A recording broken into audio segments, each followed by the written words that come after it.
I just got finished watching Church Online and I am just bursting at the seams to let you all know what I've learned and the practical use that I'm going to try this week. So would you stay a few minutes so I can talk you through the word that was given to me that I just feel on my heart I need to share to you. So it was all about sowing a hidden seed, and it was all about prayer. And if I'm being really honest, I really suck at praying.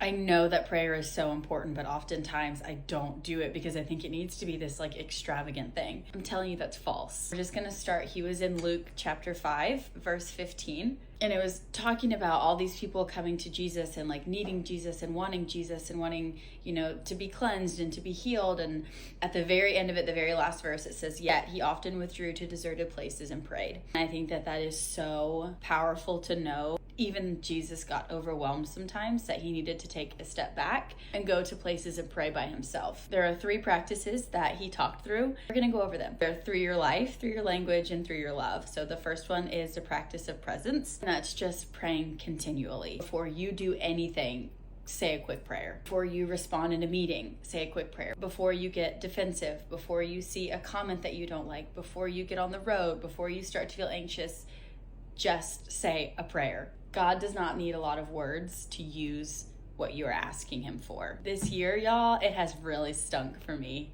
And I've been really frustrated with God because I'm like, I've asked you every single day for you to fix something, and he hasn't.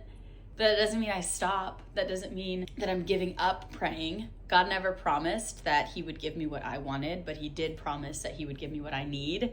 And he promised that he would give me him. That's one thing that I'm going to try and do better this week, is just immediately my very first reaction. I want it to be a quick prayer. Lord, be with me. Lord, give me the strength to respond to this parent in a way that doesn't show my heart and how frustrated I am. Next one is through your language. And I think that this one might be the one that I'm going to struggle with the most, because I do a really bad job of telling people how much they mean to me because I don't often receive it back. I'm being honest here and I'm being really real when I tell you guys that. And I'm a little bit embarrassed that I feel that way because I feel so often I pour into other people and I don't get that back. And so this speaking life into somebody daily is hard for me, knowing that it might not happen in return. So this is what that looks like.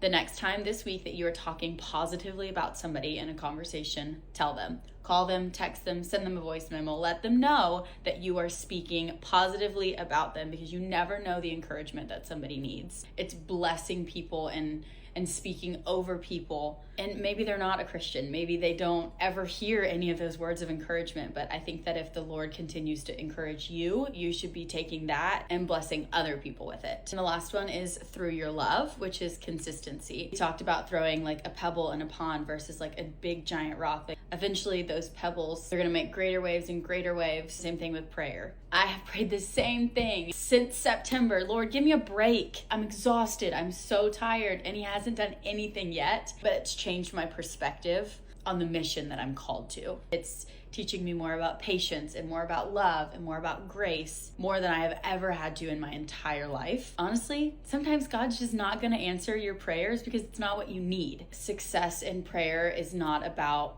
the intensity of it, but it's just about the consistency of it. Keep praying, keep asking, keep knocking, keep waiting, keep going.